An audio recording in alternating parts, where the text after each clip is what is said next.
मैं ठीक हूँ, तुम बताओ कैसे हो? निधि, अंकित, गुड इवनिंग। पवन गुड इवनिंग। मोनी राम राम। निधि गुड इवनिंग। अनीश। तो आज हम बेसिस को आगे कंटिन्यू रखेंगे, ठीक है? तो परसों की क्लास में हमने बेसिस किया था, अब उस बेसिस से आगे कंटिन्यू रखेंगे। कल हमने थोड़ा सा रो एक्लन फॉर्म सीख ली, है ना? हमने रो एक्लन फॉर्म सीख ली, और एक दो चीज़ें और भी सीखी थी। कल लीनियरली इंडिपेंडेंस और डिपेंडेंस चेक करना भी सीखा था, है ना? तो आज फिर अब बेसिस को आगे कंटिन्यू करेंगे। कल मुझे किसी ने पूछा था कि सर क्या हमेशा हम ये जो हमेशा हम जो कंडीशंस दी हुई हैं उनको सब्ट्रैक्ट करके डायमेंशन निकाल सकते हैं क्या? कल किसी ने मेरे से कहा था कि सर क्या हमेशा ये काम करेगा कि जब भी जितनी भी कंडीशन दी हुई है उनको भी क्या कर दो, सब्ट्रैक्ट कर दो? अभी आज और डिस्कस करेंगे वैशाली, समीक्षा, सिमरन गुड इवनिंग, है ना? तो उसका एक एग्जाम्पल देखते हैं। अब हमने थोड़ा सा और डिस्कस किया कल वाली चीज को, क्या हमेशा हम उसको सब्ट्रैक्ट कर सकते हैं किसको, कंडीशंस को टोटल नंबर में से? तो क्या वो सही आएगा? देखो जैसे कि ये देखो,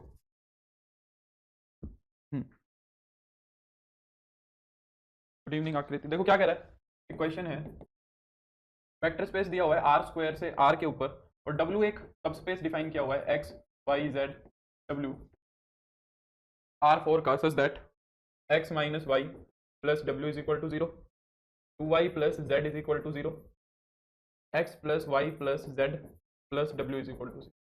जरा इसकी डायमेंशन बताओ एक बारी। एक सेकंड, एक बुक लेके आता हूँ, तुम डायमेंशन निकालो इसकी।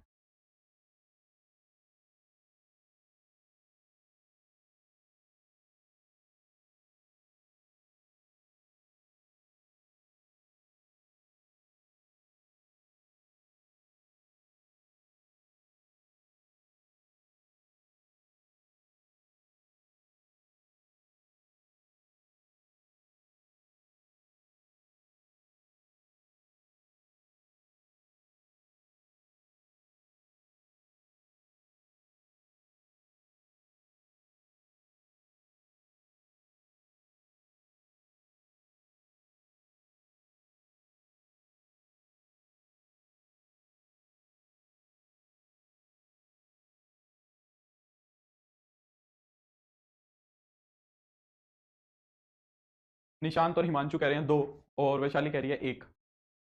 देखो एक तरीका तो, अगर हम कंडीशन से डायरेक्टली देखते हैं, अगर हम कंडीशन से डायरेक्टली निकालते हैं तो कंडीशंस तो टोटल चार है, सॉरी टोटल डायमेंशन तो फोर, और कंडीशंस कितनी है? कंडीशंस तीन है। कंडीशंस तीन है तो डायमेंशन कितनी आ रही है? एक आ रही है वैसे तो, अगर डायरेक्टली कंडीशन सब्ट्रैक्ट करें तो, है ना? पर एक बार हम इसको थोड़ा सा सीधा करके देखते हैं, है ना? वैल्यूज निकालने की कोशिश करते हैं।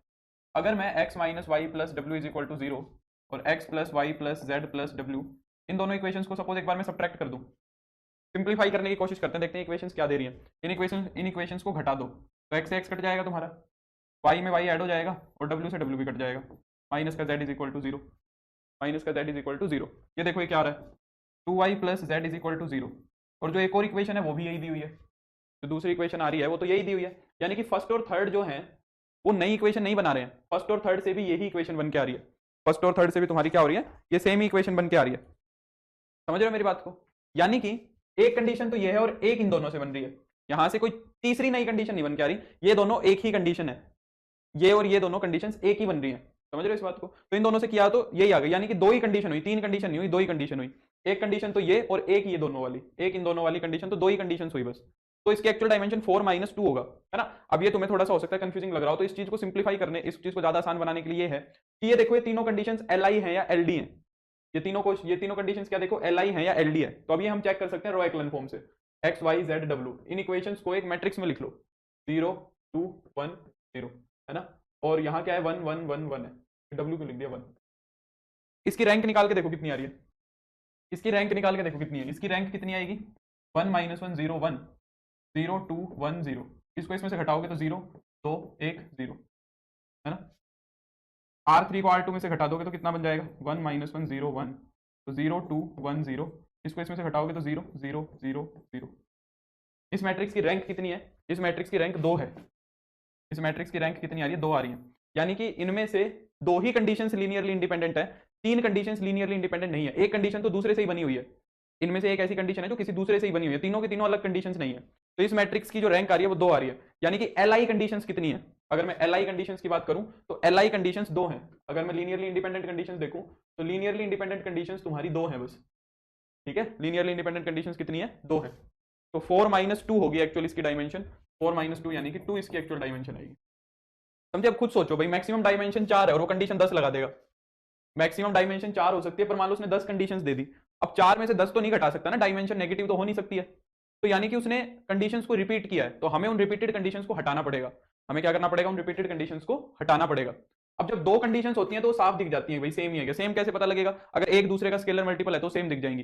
दो में तो तुम्हें साफ दिख जाता है कि भाई सीधा 2 सब्ट्रैक्ट कर दिया, पर 2 से ज्यादा होने लग जाती हैं तो फिर ये दिक्कत आनी शुरू हो जाती है। तो अगर 2 से ज्यादा कंडीशंस दी हुई है ना, तो फिर तुम ये रैंक निकाल के देखो पहले, ठीक है? अगर कंडीशंस 2 से ज्यादा हैं तो ये रैंक लगा के देखो, निकाल के देखो। अगर रैंक 3 ही आ जाती बाई चांस, तो फिर इसकी डायमेंशन 1 ही होती, क्योंकि फिर तीनों की तीनों कंडीशंस एल होती है, यानी मतलब इनमें से कोई भी कंडीशंस रिपीटेड नहीं होती। ये बात समझ आ रही है? तो मैं यहां से ये कह सकता हूं कि जो सॉरी डायमेंशन होगी, जो तुम्हारी डायमेंशन होगी वो एक्चुअली में n minus number of L I condition लिख सकता हूं मैं।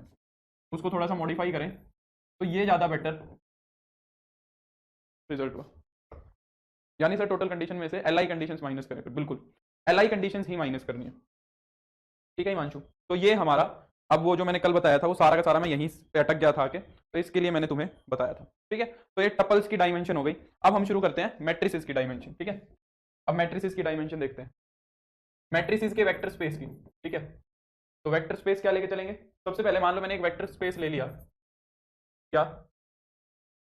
मान लो M, एक एग्जांपल से करते हैं, 2x2 मैट्रिसेस ओवर R, ये एक वेक्टर स्पेस है, इसकी डायमेंशन बताओ। सर अगर कंडीशन 2 हुई तब भी, अगर कंडीशन 2 होंगी तो वो एक दूसरे का स्केलर मल्टीपल होंगी तो तुम्हें साफ दिख जाएगा, और नहीं हुई तो वो भी साफ दिख जाएगा। मान लो एक कंडीशन मैंने ये लिख दी, एक कंडीशन मान लो ये लिखी है, और दूसरी कंडीशन मान लो मैंने ये लिख दी, तो अब ये दोनों कंडीशन अलग नहीं है ना, ये तो तुम्हें साफ दिख जाएगा। और अगर इनमें से एक कंडीशन, ये दोनों कंडीशन अलग होंगी तो साफ दिख जाएंगी, तो 2 में निकालने की जरूरत नहीं है रैंक।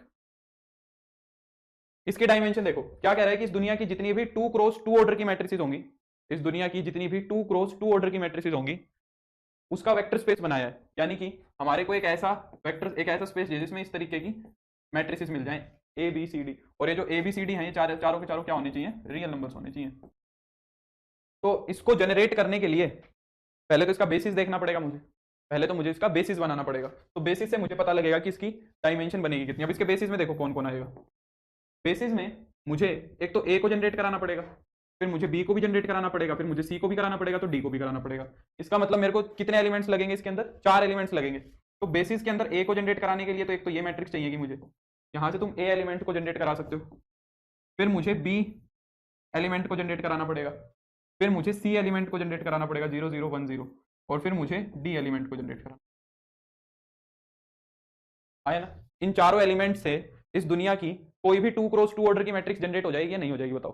बेसिकली तुम्हें ये एलिमेंट्स ही देखने हैं। इन 4 मैट्रिसेस से इस दुनिया की हर 2x2 ऑर्डर की मैट्रिक्स को जनरेट किया जा सकता है ना? तो इस वेक्टर स्पेस की डायमेंशन फिर कितनी हुई? इस वेक्टर स्पेस की डायमेंशन हो गई 4। इस वेक्टर स्पेस की डायमेंशन कितनी हो गई? 4 हो गई, है ना? अगर मैं यहीं पे तुम्हें ये कह दूं कि जो हमने वेक्टर स्पेस बनाया है 2x2 मैट्रिसेस का, ओवर रियली बनाया है, ठीक है, ऑफ कॉम्प्लेक्स एंट्रीज। मैट्रिसेस के अंदर जो एंट्रीज है ना वो कॉम्प्लेक्स है। अब इसकी डायमेंशन बताओ कितनी होगी? मैंने वेक्टर स्पेस बनाया यही 2x2 ऑर्डर का मैट्रिसेस का, पर जो एंट्रीज हैं पिछली बार तो रियल नंबर्स थी, पिछली बार जो एंट्रीज थी वो क्या थी? रियल थी। अब की बार मैं क्या कह रहा हूं कि जो एंट्रीज होंगी A B C D, A B C sorry A B C D, क्या अब ए बी सी डी तो कैसे लिखूं? मुझे फिर तो लिख के ही दिखाना पड़ेगा। तो सारी एंट्रीज क्या होनी चाहिए, या मैं ये लिख दूं, एक ए आई जे मैट्रिक्स है 2x2 ऑर्डर की, और सारे के सारे जो ए आई जे है ना वो कॉम्प्लेक्स नंबर्स हैं। ऐसे ऐसे लिख सकते हो। तो इसकी डायमेंशन कितनी होगी? बिल्कुल निशांत हिमांशु, कितनी हो जाएगी? जैसे हमने पहले देखा था, कॉम्प्लेक्स के लिए डायमेंशन डबल हो जाती है। कॉम्प्लेक्स के लिए डायमेंशन कितनी हो जाती है? डबल हो जाती है, ठीक है? तो इसकी डायमेंशन हो जाएगी फिर 8, क्योंकि यहाँ पे जो मैट्रिक्स बनेगी वो कुछ ऐसी बनेगी, देखो a plus iota b, c plus iota d, e plus iota f, g plus iota h, इस तरीके की मैट्रिसेस आएंगी स्पेस के अंदर। अब इनको जनरेट कराने के लिए क्या बेसिस चाहिएगा बताओ? देखो, एक पहला बेसिस जो होगा वो इस ए को जनरेट कराएगा, पहले एलिमेंट के रियल पार्ट को। पहले एलिमेंट का रियल पार्ट तो इससे जनरेट हो जाएगा, फिर पहले पार्ट का कॉम्प्लेक्स पार्ट भी जनरेट कराना पड़ेगा, पहले वाले एलिमेंट का कॉम्प्लेक्स पार्ट भी जनरेट कराना पड़ेगा, तो वो जनरेट होगा इससे 0 आयोटा आयोटा 0 से। सिमिलरली जो दूसरा एलिमेंट होगा उसका पहले रियल पार्ट जनरेट कराएंगे और फिर उसका हम इमेजिनरी पार्ट जनरेट कराएंगे। ऐसे ही होगा, और ऐसे करते करते तुम्हारे कितने एलिमेंट्स आ जाएंगे? 8 एलिमेंट्स आ जाएंगे। मैं लिख देता हूँ जल्दी से, 0 0 1 0 0 0 आयोटा 0, 0 0 0 1 और ये कितना हो जाएगा 0 0 0 आयोटा। समझ गए? तो ये इस वेक्टर स्पेस का बेसिस होगा। ये क्या होगा? इस वेक्टर स्पेस का बेसिस होगा। तो इसकी डायमेंशन 8 आएगी। इसकी डायमेंशन कितनी बनेगी? इसकी डायमेंशन 8 बनेगी। समझे?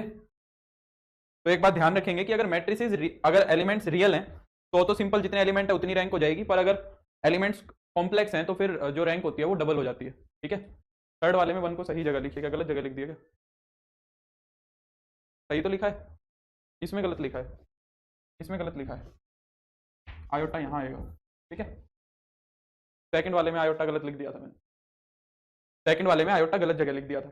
तो पहले एलिमेंट का रियल पार्ट तो इस 1 से जनरेट होगा और पहले एलिमेंट का इमेजिनरी पार्ट इस आयोटा से होगा। दूसरे वाले एलिमेंट का रियल पार्ट 1 से जनरेट होगा और इमेजिनरी पार्ट आयोटा से जनरेट होगा। समझ रहे हो? अब मुझे बताओ, अगर यही मैट्रिक्स अगर मैं सेम वेक्टर स्पेस को 2 क्रॉस 2 ओवर सी ले लेता, ओवर कॉम्प्लेक्स ले लेता, तो इसकी डायमेंशन कितनी आती? अगर मैं ओवर सी ले लेता विद कॉम्प्लेक्स एंट्रीज कॉम्प्लेक्स ही है, पर मैंने क्या ले लिया? कॉम्प्लेक्स ले लिया। तो अब बताओ, अगर मैंने कॉम्प्लेक्स एंट्रीज ली हैं पर जो फील्ड है वो मैंने कॉम्प्लेक्स नंबर्स की ले ली, जो फील्ड है वो मैंने क्या ले ली? कॉम्प्लेक्स नंबर्स की ले ली, तो उसकी डायमेंशन कितनी होगी? यहां लिख देता हूं मैं तीसरा, v is equal to m2 cross 2 over C है विद कॉम्प्लेक्स एंट्रीज वही कॉम्प्लेक्स है, बट जो फील्ड है वो कॉम्प्लेक्स की है। तो क्या होगा? देखो, क्या मुझे अब यहां पे आयोटा वाले एलिमेंट्स की जरूरत पड़ेगी? सोचो, क्या मुझे यहां पे ये आयोटा वाले एलिमेंट्स की जरूरत पड़ेगी? यहां पे तो मुझे आयोटा की जरूरत किस लिए पड़ रही थी? क्योंकि फील्ड में आयोटा था ही नहीं, फील्ड रियल नंबर्स की थी, तो वहां पे आयोटा था ही नहीं, और वहां पे आयोटा नहीं था तो मुझे आयोटा फिर बेसिस में चाहिए था, ताकि फिर मैं उसको नंबर से गुना करा के फिर कॉम्प्लेक्स नंबर बना लूं। अब मेरे को एक बात, मान लो मुझे ये मैट्रिक्स बनानी है, फील्ड जो है कॉम्प्लेक्स नंबर की, इस दुनिया के सारे कॉम्प्लेक्स नंबर फील्ड के पास रखे हैं। मान लो मेरे को ये मैट्रिक्स बनानी है 2 + 3 आयोटा, 4 - 3 आयोटा, 1 + आयोटा और 2 आयोटा। मान लो मेरे को ये मैट्रिक्स बनानी है। अगर मुझे ये मैट्रिक्स इस फील्ड के साथ बनानी होगी, अगर मुझे ये वाली मैट्रिक्स जो ये लिखी है, अगर ये रियल वाली फील्ड के साथ बनानी पड़ेगी, तो देखो ये 2 जो होगा ना, ये वाला 2 तो बनेगा यहां से, फिर 2 के साथ जो प्लस में 3 आयोटा है वो इसको 3 से गुना कराओगे, इसको 2 से फिर इसको 3 से, है ना? और फिर यहां पे हमें क्या चाहिए? 4 - 3 आयोटा चाहिए, तो इस मैट्रिक्स को 4 से गुना कराओगे, इसको -3 से, फिर दूसरा एलिमेंट जनरेट होगा। यहाँ पे 1 + आयोटा बनाना है थर्ड पोजीशन पे, तो इसको 1 से करेंगे और इसको भी 1 से करेंगे, और लास्ट वाले में बनाना है 2 आयोटा, तो ये 0 और ये 2 आयोटा, ऐसे बनेगा इस फील्ड के अंदर। पर अगर मुझे कॉम्प्लेक्स वाली फील्ड में बनाना है, तो कॉम्प्लेक्स नंबर रखा ही है, तो 1 0 0 0 एलिमेंट उठा के इसको मैं 2 + 3 आयोटा से ही मल्टीप्लाई करा दूंगा, क्योंकि फील्ड में रखा तो होगा ये एलिमेंट, फील्ड में ये एलिमेंट रखा तो होगा, तो इसी से मल्टीप्लाई कराओ सीधा, आयोटा वाले की जरूरत क्या है? फिर मुझे ये वाला एलिमेंट बनाना है, तो 4 - 3 आयोटा की मैं मल्टीप्लीकेशन करा दूंगा 0 1 0 0 से, ये एलिमेंट अपने आप बन जाएगा। थर्ड वाला क्या है? 1 + आयोटा, 1 + आयोटा की मल्टीप्लीकेशन हम करा देंगे 0 0 1 0 से, है ना?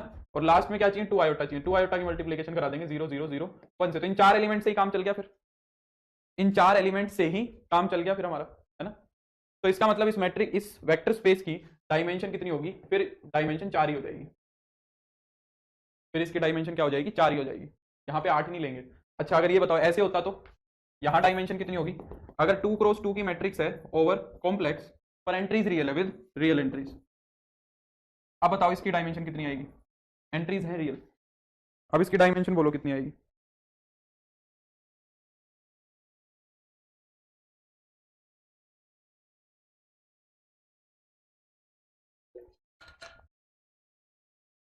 बोलो डायमेंशन कितनी आएगी?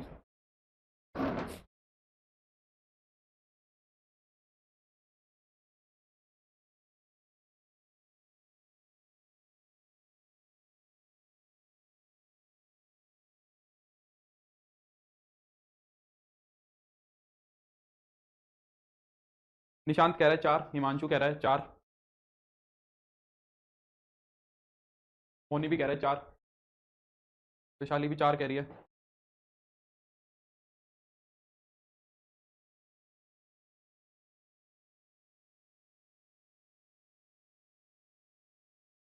और कोई? और कोई?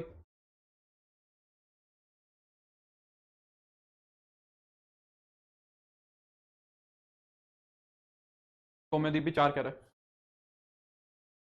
मुझे एक बात बताओ, अगर मैं रियल एंट्री उठा लूं, मान लो ये मैट्रिक्स उठा ली और इसको मैंने आयोटा से मल्टीप्लाई करा दिया, यहाँ पे फील्ड में कॉम्प्लेक्स नंबर में आयोटा मिलेगा, तो मैट्रिक्स बन गई मेरी क्या, आयोटा, 2 आयोटा, 3 आयोटा, 4 आयोटा।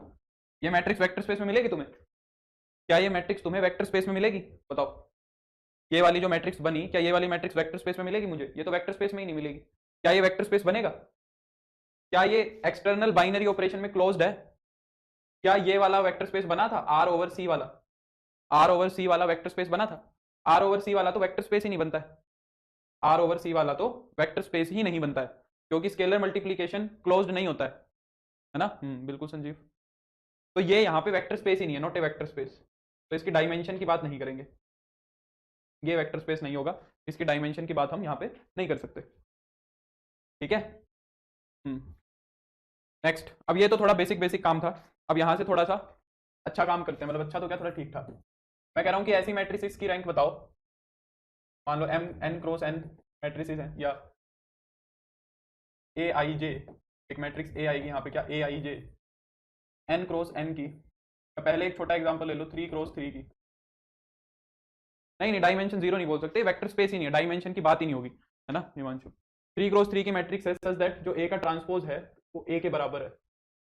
बोलो, यानी कि हम क्या देखना चाह रहे हैं, सिमेट्रिक मैट्रिक्स की डायमेंशन देखना चाह रहे हैं। एक मैट्रिक्स जो सिमेट्रिक होगी, जिसका ट्रांसपोज उसी के बराबर आएगा, उसकी डायमेंशन देखना चाह रहे हैं कि उसके अंदर कितने एलिमेंट्स की जरूरत पड़ेगी, बताओ।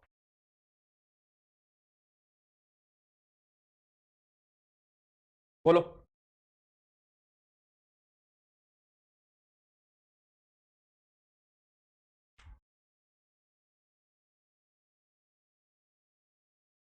यानी कि क्या होना चाहिए, देखो, सिमेट्रिक मैट्रिक्स क्या होती है, जिसके अंदर ए आई जे एलिमेंट जो होता है ना, वो ए जे आई के बराबर होता है। सिमेट्रिक मैट्रिक्स में ए आई जे एलिमेंट किसके बराबर होता है, ए जे आई के, है ना? यानी कि ए वन टू जो एलिमेंट होगा वो ए टू वन के बराबर होगा, ए ए टू थ्री एलिमेंट जो होगा वो ए थ्री टू के बराबर होगा। तो देखो, ऐसी 3 क्रॉस 3 मैट्रिक्स को बनाने के लिए तुम्हें कितने एलिमेंट्स की जरूरत है, ये देखो। देखो, 3 क्रॉस 3 एलिमेंट के अंदर एलिमेंट कितने होंगे, 9 होंगे, 1 2 3 4 5 6 7 8 9। मिनिमम से मिनिमम कितने एलिमेंट्स की जरूरत है, ये देखो, काउंट करने की कोशिश करो। एक एलिमेंट तो ये चाहिएगा, इसका कोई ऑप्शन नहीं है।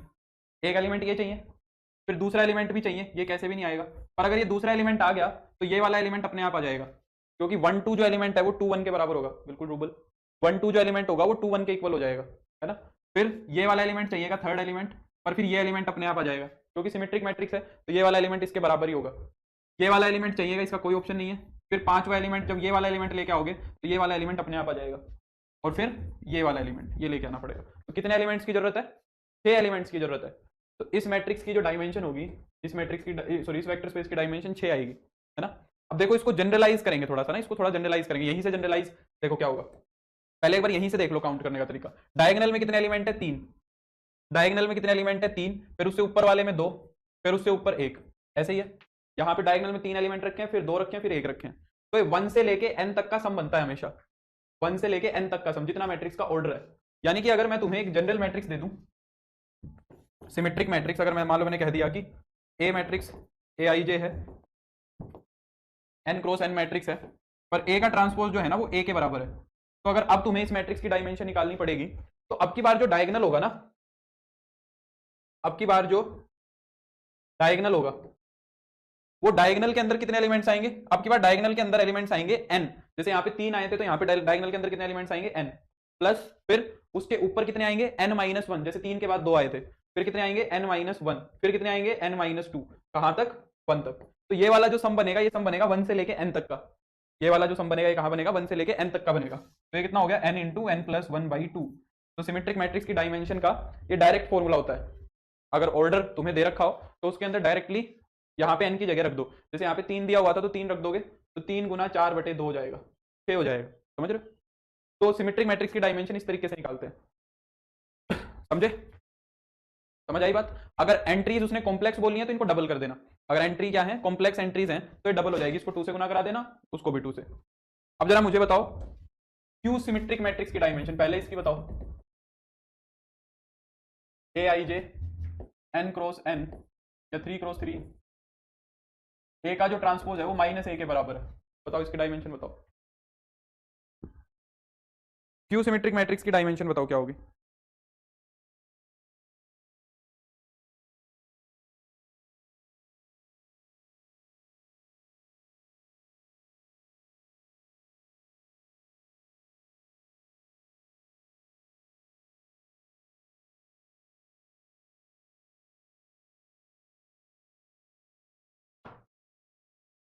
क्यू सिमेट्रिक मैट्रिक्स की डायमेंशन बताओ कितनी होगी।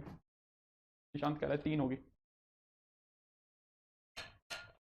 ठीक है निशांत। क्यू सिमेट्रिक मैट्रिक्स में क्या होता है, जो ए आई जे होता है वो तुम्हारा माइनस ए जे आई के बराबर होता है। ए आई जे जो होता है वो माइनस ए जे आई के बराबर होता है। और इसी कंडीशन से हमें पता लगता है कि डायगोनल एलिमेंट्स जो होते हैं ना वो जीरो भी होते हैं। क्यू सिमेट्रिक मैट्रिक्स के जो डायगोनल एलिमेंट्स होते हैं वो क्या होते हैं, जीरो होते हैं। इसी से पता लगता है मुझे, इसी से जब डायगोनल एलिमेंट्स की बात आती है तो ए आई I is equal to minus ए आई आई हो जाता है यहाँ पे। तो यहाँ से माइनस 2 ai जीरो बन जाता है, यानी कि जो ए आई आई होगा वो जीरो आएगा, यानी कि डायगोनल एलिमेंट्स जीरो होते हैं क्यू सिमेट्रिक मैट्रिक्स। तो ये तो निकालने नहीं है तुम्हें, डायगोनल एलिमेंट्स नहीं निकालने हैं। 9 एलिमेंट्स होंगे, 1 2 3 4 5 6 7 8 9। ठीक है, तो देखो ये वाला एलिमेंट नहीं चाहिए, ये वाला एलिमेंट जीरो है, ये नहीं चाहिए। ये वाला एलिमेंट पता है तुम्हें, ये वाला एलिमेंट भी पता है और ये वाला एलिमेंट भी पता है। ये तीनों एलिमेंट्स मुझे पता है जीरो है, तीनों के तीनों। ये तीनों एलिमेंट्स जीरो हैं, मुझे पता है ये तीनों जीरो हैं, तो नहीं निकालने। पहला एलिमेंट ये चाहिएगा, जैसे ये पता लगेगा ये उसका नेगेटिव हो जाएगा। अगर ये 2 हुआ तो ये -2 हो जाएगा। फिर मुझे ये वाला एलिमेंट पता करना है, तो फिर ये वाला अपने आप आ जाएगा, नेगेटिव कर दूंगा। और ये वाला एलिमेंट पता करके फिर ये वाला अपने आप आ जाएगा। तो 3 ही एलिमेंट्स चाहिए। तो यहाँ पे जो काउंटिंग शुरू हुई वो कहाँ से हुई, डायगोनल से नहीं हुई, डायगोनल के ऊपर से हुई। ये 2 एलिमेंट आए और फिर ये 1 एलिमेंट आया, तो इस तरीके से ये 3 बने। 2 एलिमेंट तो ये आए और 1 एलिमेंट ये वाला आया, है ना। अगर मैं जनरल रिजल्ट में पूछूं तुमसे कि अगर तुम्हारे पास n क्रॉस n ऑर्डर की स्क्यू सिमेट्रिक मैट्रिसेस हैं, ए ट्रांसपोज तुम्हारा -1 के इक्वल अगर है, तो बताओ इसकी डायमेंशन कितनी होगी। फिर बोलो इसकी डायमेंशन कितनी होगी, करो एक बार कैलकुलेट। जो जनरल वाला होगा इसकी डायमेंशन कितनी आएगी।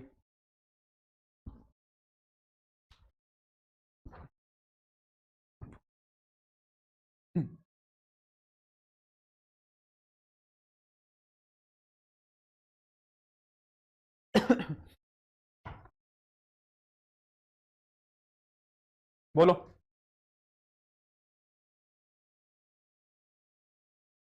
इसकी डायमेंशन कितनी आएगी फिर।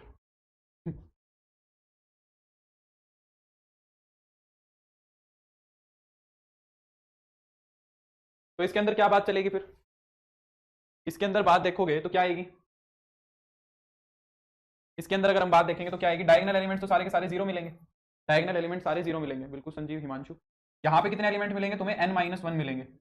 फिर तुम्हें कितने एलिमेंट मिलेंगे, n-2 मिलेंगे। और ऐसे चलते चलते तुम्हें एक एलिमेंट लास्ट में मिलेगा। ऐसे ही तो होगा, ये नीचे के सारे तो आ ही जाएंगे अपने आप ही। तो कितना होगा 1 + 2 + 3, पर वो जाएगा कहाँ तक, वो n-1 तक ही जाएगा बस, क्योंकि डायगोनल वाले जीरो हैं, डायगोनल वाले नहीं चाहिए, तो n-1 तक रुक जाएगा। n-1 इंटू में n-1 + 1/2 हो जाएगा, 1 से 1 कट जाएगा। ये कितना हो गया तुम्हारा n इंटू n-1/2। तो इस क्यू सिमेट्रिक मैट्रिक्स की डायमेंशन होती है, याद भी रख सकते हो। ठीक है, तो अगर और कॉम्प्लेक्स एंट्रीज हैं तो डबल कर देना। बिल्कुल अंकित, टीना, है ना। अब एक क्वेश्चन मैं तुम्हें देता हूं, एक बार अपनी कॉमन सेंस से बताना। ठीक है, इस मैट्रिक्स की डायमेंशन बताओ।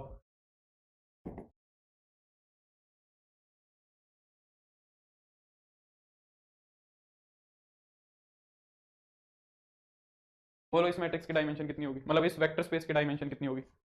इस वेक्टर स्पेस की डायमेंशन निकालो।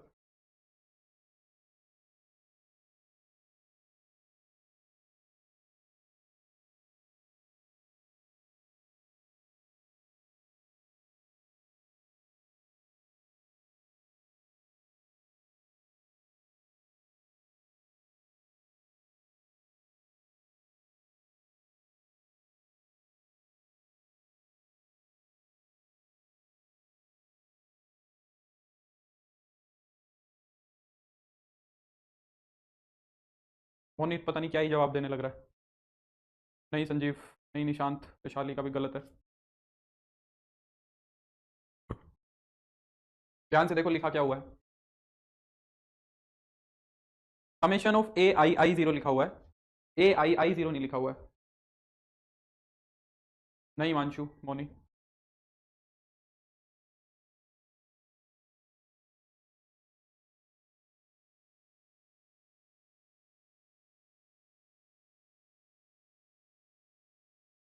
सबका गलत है। कह क्या रहा है, पहले ध्यान से देखो। कह रहा है कि 4 क्रॉस 4 ऑर्डर की मैट्रिक्स है और उसके अंदर जो ए आई आई एलिमेंट्स है उनका सम जीरो है। यानी कि क्या कहना चाह रहा है कि A11 A22 A33 plus A44 इन सारे एलिमेंट्स का सम जीरो है, ये कहना चाह रहा है, ये कहना चाह रहा है। और टोटल एलिमेंट्स कितने होंगे, सबका गलत है, किसी का भी सही नहीं है। टोटल एलिमेंट्स इसके अंदर रखे कितने हैं? 16 एलिमेंट रखे हैं इस मैट्रिक्स के अंदर। एलिमेंट्स कितने हैं? 16 है। A11, A22, A33 और A44, है ना। और बाकी के क्या हैं? बाकी के 4 एलिमेंट तो है, बाकी के 12 एलिमेंट और हैं। तो पहली बात तो बाकी के 12 एलिमेंट तो लिखने ही पड़ेंगे, उनका कोई ऑप्शन नहीं है। बाकी के 12 एलिमेंट, सबका अभी भी गलत है मनीष। बाकी के 12 एलिमेंट्स तो लिखने ही पड़ेंगे, तो ये बच गए 12 एलिमेंट। अब यहाँ पे देखो मिनिमम कितने एलिमेंट लिखने पड़ेंगे डायगोनल में, यहाँ से कितने एलिमेंट्स लिखने पड़ेंगे ये बताओ। ये 4 एलिमेंट है, इन चारों एलिमेंट्स का सम 0 है, यानी कि तुम किन्हीं भी 3 का सम, 3 को ले लो, चौथा तो अपने आप आ जाएगा। कोई भी 3 ले लो, चौथा तो अपने आप आ जाएगा, है ना। तो 3 एलिमेंट्स और चाहिए, तो इस वेक्टर स्पेस की डायमेंशन 15 होगी। इसकी डायमेंशन कितनी होगी? 15 होगी। अभी भी 16 ही लिख रहा है, इतना बताने के बावजूद भी 16 ही लिख रहा है। तो देखो मनीष 3 लिख रहा है। अब 12 टोटल है, 3 और चाहिए तो 15 हो जाएंगे, ठीक है। और करो, ऐसा ही पूछेगा, आजकल यही पूछता है। 13 कहां से हो गए? टोटल 15 हो गए। और बताओ।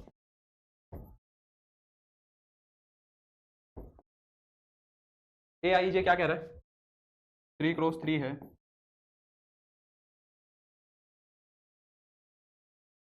A1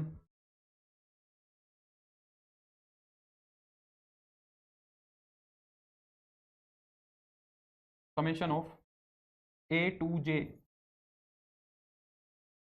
ये समेशन भी 0 है, और समेशन ऑफ A1J, ये समेशन भी। अंकित कह रहा है नहीं समझ में आया। अरे भाई अंकित, इधर देख, यहाँ पे एक एलिमेंट, 2 एलिमेंट, 3 एलिमेंट, ठीक है। ये चीज समझ में आ गई। इन चारों एलिमेंट्स का सम 0 है, तो इनमें से 3 एलिमेंट तो चाहिए, चौथा अपने आप आ जाएगा। तो 3 डायमेंशन तो यहाँ से आ गई। तो ये भी लेके आना पड़ेगा, ये भी लेके आना पड़ेगा, और ये भी लेके आना पड़ेगा, है ना अंकित। 3 एलिमेंट तो यहाँ से आ गए, ये चौथा एलिमेंट अपने आप आ जाएगा। और बाकी के जो एलिमेंट्स बच गए 12, टोटल 16 है ना, बाकी के जो 12 एलिमेंट बच गए वो भी तो लाने पड़ेंगे अपने को। वो कहाँ से आएंगे? वो भी एक एक करके सारे लाने पड़ेंगे, है ना। तो 12 वो हो गए और 3 ये हो गए, तो 15 हो जाएगी, है ना अंकित। ये बताओ, हिमांशु का और टीना का आंसर आया। ये चीज समझ आ रही है? ये क्या कह रहा है कि जे को चेंज करते जाओ और उनका सम 0 करना है। जे को चेंज करने का मतलब A21 plus A22 plus A23, इसको 0 करा रहा है। और ये क्या करा रहा है? A1J को, यानी A11, A12, A13, वो इन तीनों को 0 करा रहा है, ठीक है। अब देखो ये किसको क्या सम दिया हुआ है? ये 21 22 23 11 12 13। पहली रो के एलिमेंट्स का सम 0 दिया हुआ है, A11 A12 A13, A21 A22 A23 और A31 A32 A33, है ना। तो ये 3 एलिमेंट तो लेके ही आने पड़ेंगे, इनका तो कोई ऑप्शन नहीं है। 3 डायमेंशन तो यहां से आ गई। यहां से कितने चाहिए? इन तीनों का सम 0 है, इन तीनों का सम 0 दिया हुआ है, तो 2 चाहिए बस। कितने चाहिए? 2, है ना। तो 2 एलिमेंट यहां से चाहिए, और सिमिलरली इन तीनों का सम भी 0 है, तो 2 ही मुझे यहां से भी चाहिए, तो 7 हो गया। ये भी देख सकते हो ना, टोटल एलिमेंट्स 9 होंगे, टोटल एलिमेंट 9 होंगे और 2 कंडीशंस दी हुई हैं, तो 9 में से 2 कंडीशन गई तो 7 ही बचेगा। टोटल डायमेंशन 16 होनी चाहिए थी, एक कंडीशन दी है तो 15 होगा, समझ रहे हो। बाकी ऐसे काउंट कर लो तो बेटर है। बोलो इस टाइप के क्वेश्चंस को काउंट कर लोगे? काफी हो गया ये तो, मैं तुम्हें एकदम प्रॉपर उसका करा रहा हूँ, इतना डेप्थ में वैसे नहीं पूछेगा। अब बात करते हैं पॉलिनोमियल्स की। पॉलिनोमियल्स के वेक्टर स्पेस की बात करते हैं, ठीक है। पॉलिनोमियल्स के वेक्टर स्पेस की बात करते हैं। 11वां वेक्टर स्पेस लिया है P3R, या पहले P2R ही ले लो। P2R का मतलब क्या है? All polynomials up to degree 2, ठीक है। All polynomials degree up to degree 2, या फिर ये लिख लो कि degree less than equal to 2। दोनों बातों का मतलब सेम ही है। बोलो सबसे पहले सोचो, यानी कि इस पॉलिनोमियल के अंदर, इस वेक्टर स्पेस के अंदर क्या आएंगे? इस तरीके के सारे पॉलिनोमियल आएंगे, A0 A1x plus A2x square. इस तरीके के इस दुनिया में जितने भी पॉलिनोमियल बना सको, जितने भी इस दुनिया में इस तरीके के पॉलिनोमियल्स बना सको, वो सारे आएंगे। तो बताओ कितनी होगी इसकी डायमेंशन? ये सब पॉलिनोमियल्स बनाने के लिए जरूरत किस किस चीज की पड़ेगी? ये सारे के सारे पॉलिनोमियल्स बनाने के लिए किस किस चीज की जरूरत पड़ेगी? देखो बिल्कुल टीना, एक तो जरूरत पड़ेगी कांस्टेंट टर्म्स को बनाने की, एक तो जरूरत पड़ेगी कांस्टेंट टर्म्स को बनाने की, है ना। एक जरूरत पड़ेगी एक्स वाली टर्म्स को बनाने की, और एक जरूरत पड़ेगी एक्स स्क्वायर वाली टर्म्स को बनाने की। तो बेसिक समान कितना चाहिए वो देख लो। बेसिक समान कितना चाहिए? ये जो A0 A1 A2 है, ये तो रियल नंबर्स में से मैं ले आऊंगा, तो क्या बेसिक चीजें मुझे, अगर मैं तुमसे पूछूं इसके बेसिस में, क्या इसके बेसिस में एक तो 1 चाहिएगा और एक x चाहिएगा और एक एक्स स्क्वायर चाहिएगा, ये 3 चाहिएंगे। अब जो बनाना है वो इन 3 एलिमेंट से बना लो, जो भी बनाना है वो इन 3 एलिमेंट से बन जाएगा। तो इसकी डायमेंशन कितनी होगी, इसकी डायमेंशन 3 होगी, फिर इसकी डायमेंशन कितनी होगी, 3 होगी। समझ रहे हो? इसकी बताओ जरा डायमेंशन। तो यानी कि अगर मैंने जनरल यहां पे लिखा है, एक बार जनरल डिस्कस कर लेते हैं। मान लो मैंने पी एन एक्स लिख दिया, इसकी डायमेंशन अगर मैं बोलूं, यानी कि ऑल पोलिनोमियल्स, इसका मतलब क्या है, all polynomials of degree less than equal to N, इसकी डायमेंशन फिर कितनी हो जाएगी, एक ज्यादा हो जाएगी, क्योंकि एक कांस्टेंट एक्स्ट्रा आ जाता है ना, 1 से 2, 1 डिग्री 2 डिग्री 3 डिग्री ऐसे करते हैं n डिग्री, और 1 एक्स्ट्रा आएगा, तो डायमेंशन कितनी हो जाएगी, फिर डायमेंशन हो जाएगी तुम्हारी n+1, है ना। डायमेंशन कितनी हो जाएगी तुम्हारी, n+1 हो जाएगी। जरा इसकी डायमेंशन बताओ। मान लो एक वेक्टर स्पेस लिखा है मैंने, P2x ही लिख दिया मान लो, या P2/R लिख दिया है, पर इसको मैंने थोड़ा अलग डिफाइन किया है, क्या, ऑल पॉलिनोमियल्स ऑफ डिग्री 2, इसकी डायमेंशन बताओ कितनी होगी, ऑल पॉलिनोमियल्स ऑफ डिग्री 2। इस दुनिया में जितने भी पॉलिनोमियल्स हैं 2 डिग्री के, उनका मैंने एक क्या बनाया है, उनका मैंने एक वेक्टर स्पेस या एक स्पेस बनाया है, तो इसकी डायमेंशन बताओ कितनी होगी।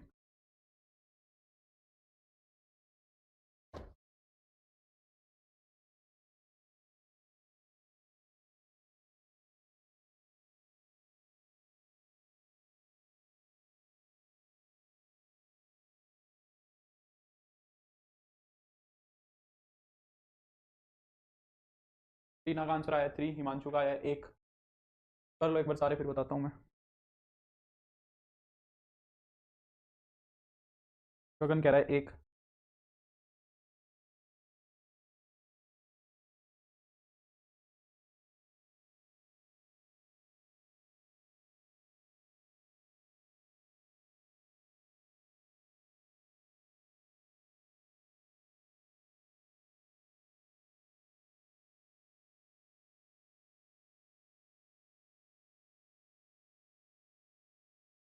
शांत कह रहा है 2। अच्छा मेरे को एक बात बताओ, मान लो इसके अंदर से मैंने एक पॉलिनोमियल बना लिया x² + 1, ये पॉलिनोमियल इसके अंदर मिलेगा कि नहीं मिलेगा, पहले तो ये बताओ। और एक पॉलिनोमियल मान लो मैंने बना लिया x², या एक बना लिया -x² + 2, ये वाला पॉलिनोमियल इसके अंदर मिलेगा कि नहीं, ये दोनों पॉलिनोमियल्स इसके अंदर मिलेंगे। ये u मान लिया, ये v मान लिया, क्या ये दोनों के दोनों पॉलिनोमियल्स इसके अंदर मिलेंगे, मिलेंगे, है ना, 2 डिग्री के हैं। अगर मैं इन दोनों का सम करूं, u + v करूं, तो कितना आएगा, x² से x² कट जाएगा, 1 + 2 कितना आएगा, 3 आएगा। क्या इन दोनों पॉलिनोमियल्स का सम इस वापस इस v के अंदर जाएगा, क्या इन दोनों पॉलिनोमियल्स का जो सम होगा, जो 3 आ रहा है, एक कांस्टेंट नंबर आ रहा है, एक कांस्टेंट नंबर 3 जो आ रहा है, क्या ये कांस्टेंट तुम्हारा इस वेक्टर, ये जो v बनाया है तुमने, इस v के अंदर मिलेगा, क्योंकि v के अंदर तो 2 डिग्री तक के पॉलिनोमियल्स रखे, 2 डिग्री के पॉलिनोमियल्स रखे हैं, एग्जैक्टली 2 डिग्री के, जिनकी डिग्री 2 होगी, सिर्फ वो पॉलिनोमियल्स यहां रखे होंगे। क्या कांस्टेंट नंबर तुम्हें यहां मिलेगा, नहीं मिलेगा, यानी कि जो 2 वेक्टर्स का सम है वो तुम्हारा v के अंदर नहीं गया, तो ये तो एडिशन में क्लोज्ड ही नहीं हुआ, फिर ये तो एडिशन के अंदर क्लोज्ड ही नहीं हुआ, तो ये तो वेक्टर स्पेस ही नहीं है, नॉट ए वेक्टर स्पेस, ये वेक्टर स्पेस नहीं है, तो इसकी डायमेंशन की बात नहीं की जा सकती। अब समझ में आ रहा है कि लेस देन इक्वल टू लगाना किस लिए जरूरी है, कि लेस देन इक्वल टू किस लिए लगाना जरूरी है, क्योंकि जब भी तुम इस तरीके के 2 पॉलिनोमियल्स को जोड़ोगे ना, इस तरीके के 2 पॉलिनोमियल्स को ऐड करोगे, तो जो नया पॉलिनोमियल बन के आएगा वो जरूरी नहीं है 2 ही डिग्री का बन के आएगा, वो 2 डिग्री से कम का भी बन के आ सकता है। अगर n डिग्री के पॉलिनोमियल्स हैं तो उनके एडिशन से n डिग्री से कम का भी पॉलिनोमियल बन सकता है, हो सकता है तुम वो n पावर को खत्म करा दो, जैसे मैंने करा दिया 2 पावर को, है ना। तो ये तुम्हारा वेक्टर स्पेस ही नहीं है, ठीक है। बोलो समझ आई कि नहीं आई बात, आया ना।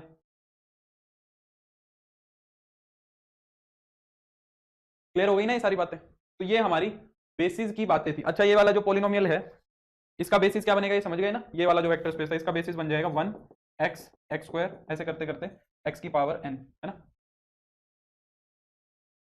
ठीक है। सर बीपीएससी टीचर के लिए कुछ बताइए, क्या बताएं यार, अपना सिलेबस देखो, वीओडी तुम्हारे पास सारी की सारी है, पढ़ो बैठ के, और कोई ऑप्शन नहीं है, क्या ही बताना है। सिलेबस तुम्हारे पास होगा, वीओडी सारा का सारा सिलेबस तुम्हारे पास रिकॉर्डेड है, तो अपनी तैयारी करो बस बैठ के, और क्या करना है, दिन रात पढ़ते रहो, और क्या करना है। अब मैं कुछ थ्योरम्स बताता हूँ इस पे बेस्ड, ये थ्योरम समझते चलेंगे, इनको रिजल्ट्स की तरह याद रखेंगे, ठीक है। कॉमन सेंस की बात है बस, और कुछ नहीं है, कॉमन सेंस की बात है, कॉमन सेंस लगा लगा के समझते चलो, ठीक है। पूरा सिलेबस तुम्हारे पास है तो विशाल, वीओडी ऐड करा तो दी मैंने, कब की करा दी थी। पहली थ्योरम देखो क्या कहता है, ये तो बड़ी आसान सी बात है। कहता है कि if P is equal to V1 V2 Vn is a basis of V, अगर V सेट जो है वो V का क्या है, बेसिस है ओवर F, देन कहता है कि एवरी एलिमेंट ऑफ V जो होगा ना, every element of V can be, every element of V can be uniquely expressed, every element of V can be uniquely expressed as a linear combination of vectors of V। कहता है अगर B जो है वो basis है V का, तो V का हर एक एलिमेंट जो है वो एक यूनिक लीनियर कॉम्बिनेशन में लिखा जा सकता है B के एलिमेंट्स। ऑब्वियस सी बात है, अगर B बेसिस है तो उसके सारे के सारे एलिमेंट्स को वो क्या करेगा, जनरेट करेगा। सारे एलिमेंट्स को जनरेट करेगा कैसे, लीनियर कॉम्बिनेशन बना के ही करेगा। तो ये तो यूं समझ लो बेसिस की ही एक बात बताइए, बस बेसिस होता क्या है वही बात बताइए, ठीक है। दूसरा कहता है कि there exist a basis, there exist a basis for each finitely generated vector space. कहता है कि इस दुनिया का हर एक finitely generated vector space, finitely generated का मतलब क्या है कि फाइनाइट डायमेंशन का, जिसकी डायमेंशन फाइनाइट होगी उसका हमेशा तुम एक बेसिस बना सकते हो, जिसकी डायमेंशन फाइनाइट नंबर होगी उसका बेसिस तुम्हें हमेशा मिलेगा, ठीक है। तीसरा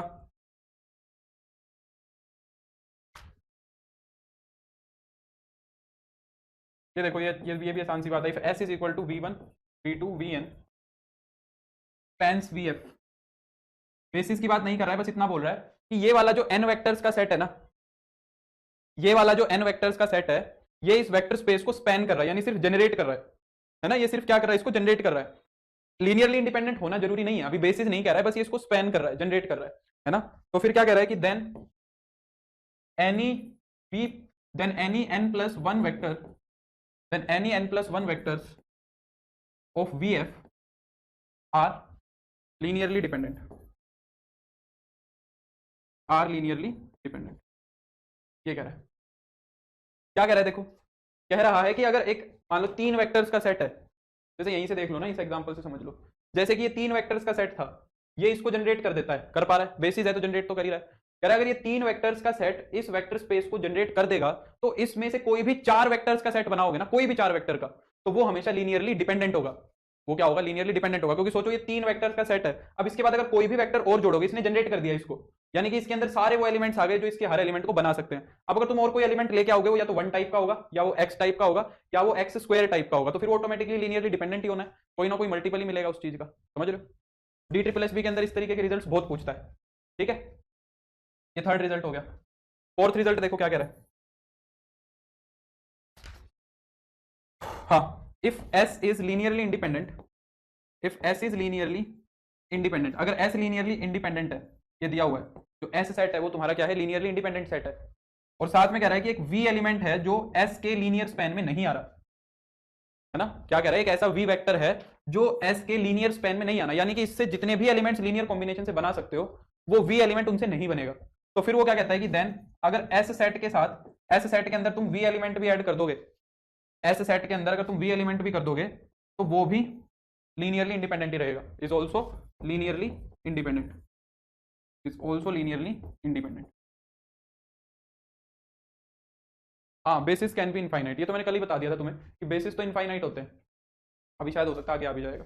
अगर ये S, अगर ये जो V है इसके लीनियर स्पैन में से आ जाता, यानी कि फिर V एलिमेंट तो S के एलिमेंट से ही बना है, अगर ये बिलोंग कर जाता है इसके अंदर, तो जो V एलिमेंट है वो तो S के एलिमेंट से ही बना है, फिर तो V को मिला भी लेते तो ये लीनियरली डिपेंडेंट ही होना था, क्योंकि V जो है वो इन्हीं एलिमेंट से मिलकर बना है, तो फिर वो लीनियरली इंडिपेंडेंट नहीं रहता, कॉमन सेंस की बात है।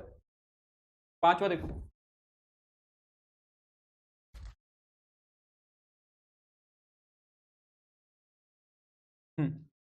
कहता है कि इफ VF इज, क्या इस बात को हटाओ, क्या हम ये कहें कि basis is the maximum linearly independent set. ये बात समझ आती है कि बेसिस जो होगा वो मैक्सिमम लीनियरली इंडिपेंडेंट सेट होगा, बेसिस जो होगा ना वो सबसे बड़ा लीनियरली इंडिपेंडेंट सेट होगा, बेसिस से बड़ा लीनियरली इंडिपेंडेंट सेट तुम नहीं बना पाओगे। खुद सोचो, जब बेसिस ने सारे एलिमेंट्स को जनरेट कर ही दिया और वो लीनियरली इंडिपेंडेंट भी होता है, बेसिस तो लीनियरली इंडिपेंडेंट होता ही है। अब अगर तुम कोई और एलिमेंट अगर उस वेक्टर स्पेस से लेके आओगे, उस वेक्टर स्पेस का कोई और एलिमेंट अगर उस बेसिस में डालना चाहोगे, तो फिर वो लीनियरली इंडिपेंडेंट थोड़ी ना रहेगा, वो तो लीनियरली डिपेंडेंट बन जाएगा, क्योंकि जब वेक्टर स्पेस से और कोई एलिमेंट लेके आओगे तो वो उन बेसिस के एलिमेंट से ही मिलकर बन जाएगा, वो उन बेसिस के ही एलिमेंट से मिलकर बन जाएगा। तो बेसिस जो होता है ना, वो मैक्सिमम लीनियरली इंडिपेंडेंट सेट होता है, इससे बड़ा लीनियरली इंडिपेंडेंट सेट तुम्हें नहीं मिल सकता। समझ आ रही है बात? दूसरा जो बेसिस होता है तुम्हारा, ये बहुत इंपॉर्टेंट रिजल्ट है, ये वाला भी और ये वाला भी। बेसिस जो होगा, बेसिस इज द मिनिमम या minimal, basis is the minimal generating set for a vector space. Basis जो होगा ना, वो मिनिमल लीनियरली इंडिपेंडेंट सेट होगा। मिनिमल का मतलब सबसे छोटा ऐसा सेट है जो उस वेक्टर स्पेस को जनरेट कर सकता है।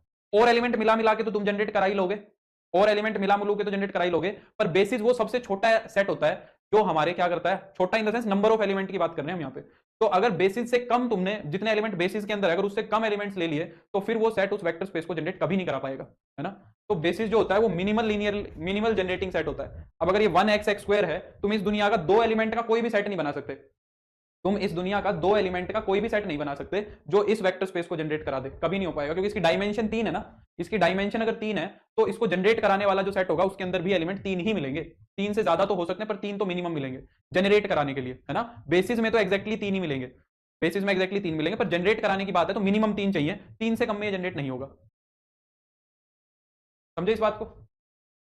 इसीलिए जैसे कि मान लो मैं कल तुमसे दो बातें, दो क्वेश्चन मैंने तुमसे किए थे, इसके अंदर मैंने तुमसे दो क्वेश्चन पूछे थे ना। जैसे कि एक सेट तो मैंने ये लिखा था तुम्हारे सामने 1 1 2 1 -1 3, एक ऐसा सेट लिखा था मैंने 2 0 1 4 3 2। मैंने पूछा था ये लीनियरली इंडिपेंडेंट होगा कि डिपेंडेंट होगा। अब तुम्हें पता है कि ये R³ का सबसेट है, तुम्हें पता है कि ये R³ का सबसेट है ना। ये क्या है? R³ का सबसेट है ये। हाँ हिमांशु, R³ का सबसेट है तो इसकी मैक्सिमम डायमेंशन 3 हो सकती है। R³ का ये सबसेट है तो इसकी मैक्सिमम डायमेंशन 3 हो सकती है, 3 से ज्यादा तो इसकी डायमेंशन नहीं हो सकती। पर इसके अंदर एलिमेंट देखो कितने हैं, 4 हैं। अब मैक्सिमम डायमेंशन 3 हो सकती है पर एलिमेंट 4 रखे हैं, तो ऑब्वियस सी बात है इसके अंदर एक एलिमेंट डिपेंडेंट डाला हुआ है, इंडिपेंडेंट नहीं हो सकते किसी भी तरीके से, किसी भी तरीके से ये इंडिपेंडेंट नहीं हो सकते, एलडी होगा। कल बताया था ये, यही रिजल्ट है। दूसरी बात अगर मैं तुमसे पूछूं, अगर मान लो मैं R³ का बेसिस बनाऊं और मैं तुमसे पूछूं क्या ये सेट, पहली बात तो ये तो हो गई इस रिजल्ट का, ये तो हो गया इस वाली थ्योरम का क्वेश्चन, इस वाली थ्योरम का क्वेश्चन ये हो गया। मैं तुमसे पूछूं क्या ये सेट R³ को जनरेट करा सकता है, बताओ। क्या ये सेट R³ को जनरेट करा सकता है, बताओ। मैं पूछूं ये जो S सेट है क्या ये जनरेट करा पाएगा, जनरेट्स R³, क्या ये बात सही है? क्या ये R³ को कभी जनरेट करा सकता है? इसकी डायमेंशन मैक्सिमम 2 हो सकती है, हो सकता है 1 भी हो, अगर ये दोनों ही आपस में डिपेंडेंट हुए तो इसकी डायमेंशन 1 भी हो सकती है, पर इसकी मैक्सिमम डायमेंशन 2 हो सकती है। 2 डायमेंशन से बड़ा सेट तो हो नहीं सकता। क्या 2 डायमेंशन का set, 2 linearly independent vectors, 2 linearly independent vectors क्या 3 डायमेंशन का वेक्टर स्पेस जनरेट करा पाएंगे? कभी नहीं करा पाएंगे। 2 लीनियरली इंडिपेंडेंट वेक्टर्स 3 डायमेंशन का वेक्टर स्पेस कभी नहीं जनरेट करा सकते, तो ये बात भी गलत है फिर, है ना। ये बात भी कभी नहीं हो सकती, इसमें चेक करने का कुछ नहीं है। कहीं लिख दे कि ये बेसिस हो सकता है, ये बेसिस बिल्कुल नहीं हो सकता, ये जनरेट ही नहीं करा सकता, ये जनरेट ही नहीं करा सकता।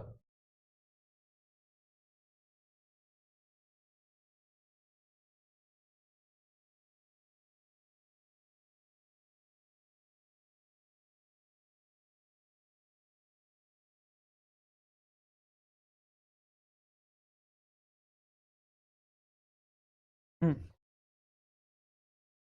ये थ्योरम है, बाकी इसका कोई खास ज्यादा यूज है नहीं।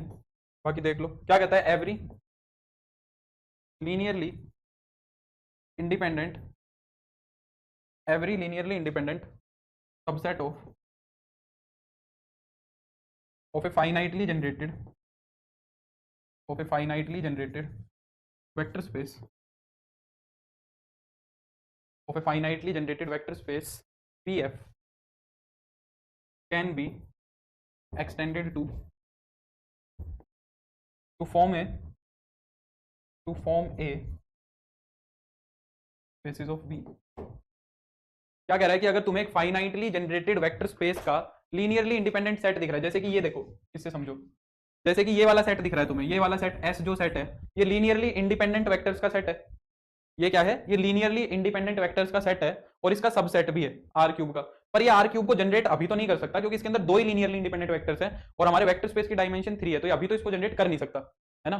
पर वो कहता है कि हम इस सेट को एक्सटेंड कर सकते हैं। यानी कि इसके अंदर एक लीनियरली इंडिपेंडेंट वेक्टर और ऐड कर सकते हैं जो इसको क्या कर दे, जनरेट कर दे। इसके अंदर कोई और लीनियरली इंडिपेंडेंट वेक्टर ऐड करके, जैसे कि सपोज ये 2 है, इसके अंदर 1 0 0 ऐड कर दिया मैंने, तो 1 0 0 ऐड करूंगा तो डायमेंशन 3 हो जाएगी, लीनियरली इंडिपेंडेंट वेक्टर 3 हो जाएंगे। फिर देखेंगे क्या वो हर एलिमेंट को जनरेट कर सकता है कि नहीं कर सकता। तो तुम्हें बस ये ध्यान रखना है कि हर एक लीनियरली इंडिपेंडेंट सेट जो होता है ना, एक फाइनाइटली जनरेटेड वेक्टर स्पेस का, उसको हम एक्सटेंड कर सकते हैं टू फॉर्म ए बेसिस, एक बेसिस बनाने के लिए। ये सारी की सारी तुम्हारी थ्योरम्स हैं बेसिस से रिलेटेड। बोलो समझ आई यहां तक? ये बातें क्लियर हो गई यहां तक अच्छे से? कोई दिक्कत है तो बोलो।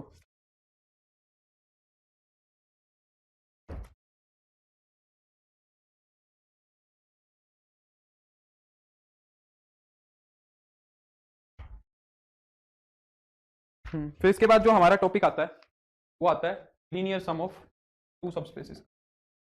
ठीक है ना यहां तक? ठीक है सब? लीनियर सम ऑफ सबस्पेसेस क्या होता है देखो। सबस्पेसेस का लीनियर सम देखो क्या होता है। सबस्पेसेस का लीनियर सम कहता है कि if W1 and W2 are two subspaces of a vector space over field F, then their linear sum W1 plus W2। Linear sum को ऐसे लिखते हैं, हाँ बिल्कुल संजीव, इनफाइनाइट। मैं एग्जांपल देता हूँ, जैसे कि मान लो मैं तुमसे पूछूं, अब मैं, हाँ चलो एक ये संजीव ने एक ये बात कर दी, तो एक मैं तुमसे अच्छा क्वेश्चन पूछता हूँ। तुम्हें पता है इसकी डायमेंशन कितनी होगी? R ओवर R की। इनकी डायमेंशन बताओ। चलो इसकी डायमेंशन बताओ। इनकी डायमेंशन तो तुम्हें पता ही है, कॉम्प्लेक्स ओवर R की। पहले वाले की डायमेंशन बोलो कितनी है? पहले वाले की डायमेंशन बोलो कितनी है?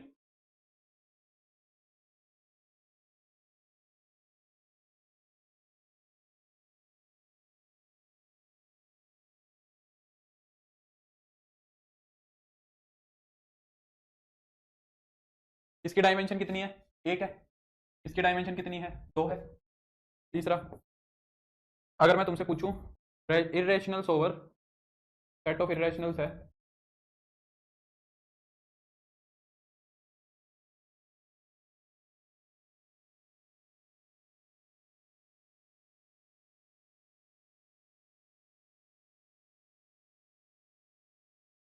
या फिर सेट ऑफ रियल्स है ओवर रेशनल्स, इसकी डायमेंशन बताओ कितनी होगी?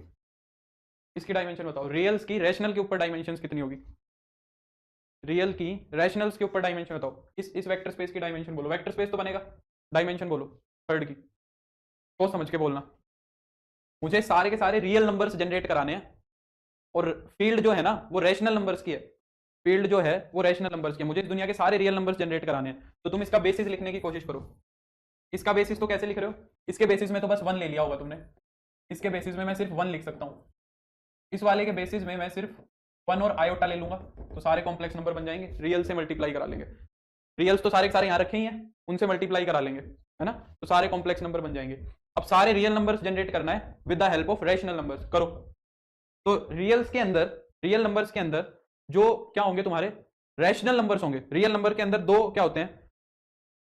रियल नंबर्स के अंदर दो तरीके के नंबर्स होते हैं, एक तो रेशनल्स होते हैं रियल के अंदर, एक तो रेशनल्स होते हैं और एक इरेशनल्स होते हैं, है ना।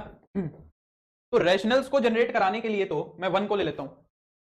रैशनल्स को जनरेट कराने के लिए तो मैंने 1 को ले लिया। अब जो भी रैशनल नंबर चाहिएगा वो यहाँ पे फील्ड में रखा है, उस फील्ड से मैं 1 को मल्टीप्लाई करा दूंगा, तो वो वाला रैशनल नंबर बन जाएगा, है ना, वो वाला रैशनल नंबर बन जाएगा। 1 से मल्टीप्लाई करा देंगे। पर अगर मैं बात करूं इरेशनल्स की, अब वेक्टर स्पेस तो ये बन रहा है, वेक्टर स्पेस तो बनेगा ना, ये वेक्टर स्पेस में तो कोई समस्या नहीं है।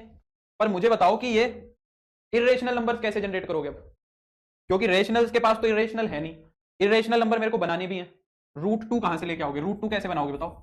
√2 कैसे आएगा? कहीं से नहीं आएगा। अब √2 को बेसिस में ही होना पड़ेगा, फिर इसका मतलब हमें बेसिस में ही इंक्लूड करना पड़ेगा उसको। √2 को बेसिस में इंक्लूड करो ताकि √2 टाइप के जितने भी इरेशनल नंबर हैं वो सारे √2 से बन जाए। √3 टाइप के सारे इरेशनल नंबर्स चाहिएंगे, √5 टाइप के सारे चाहिएंगे, तो कितने इरेशनल नंबर्स ऐड करोगे फिर? कितने इरेशनल नंबर्स? इरेशनल नंबर्स तो इनफाइनाइट है, यानी कि सारे के सारे इरेशनल नंबर जो हैं तुम्हारे वो बेसिस में आएंगे, फिर इसका मतलब तभी वो जनरेट हो सकते हैं। फील्ड से तो वो जनरेट होने से रहे, उनको बेसिस में ही आना पड़ेगा, उनको बेसिस में ही आना पड़ेगा। जैसे यहाँ पे आयोटा को बेसिस में ही आना पड़ा, क्योंकि रियल्स में तो आयोटा हो नहीं सकता, तो आयोटा को फिर बेसिस में ही आना पड़ा, वही बात है। तो यहाँ पे अब बेसिस में ही आना पड़ेगा इरेशनल्स को। इरेशनल्स कितने हैं? इरेशनल्स तो इनफाइनाइट है, यानी कि इसकी डायमेंशन फिर इन्फिनिटी होगी। इसकी डायमेंशन कितनी होगी, इन्फिनिटी होगी। समझ रहे हो बात को, ठीक है। मैं इसकी डेफिनेशन लिख देता हूं अब तो। If W1 W2 are the subspaces of VF, तो लीनियर सम को हम क्या बोलते हैं, W1 प्लस W2। ये क्या बनता है, ये भी एक सबस्पेस बनता है। W1 प्लस W2, जितने भी वेक्टर्स W1 के हैं उनको सारे के सारे W2 वाले वेक्टर्स में जोड़ दो, उनसे जो एक नया स्पेस बन के आएगा उसको हम क्या कहते हैं, उसको हम लीनियर सम कहते हैं। उसको हम क्या कहते हैं, लीनियर सम कहते हैं। जो W1 होता है तुम्हारा वो भी पूरा का पूरा W1 प्लस W2 में मिलेगा, और W2 जो होगा तुम्हारा वो भी W1 प्लस W2 में मिलेगा। जो पहला W1 वो है वो भी पूरा का पूरा इसका सबसेट होगा, W2 वाला भी इसका सबसेट होगा, क्योंकि W1 में जीरो मिलेगी, W1 में जीरो मिलेगी, तो इस जीरो को जब सारे W2 से जोड़ोगे तो ये W2 बन जाएगा, और जब W2 वाली जीरो में सारे के सारे W1 वाले जोड़ोगे तो ये W1 बन जाएगा। तो W1 प्लस W2 दोनों के दोनों इसके सबसेट होते हैं।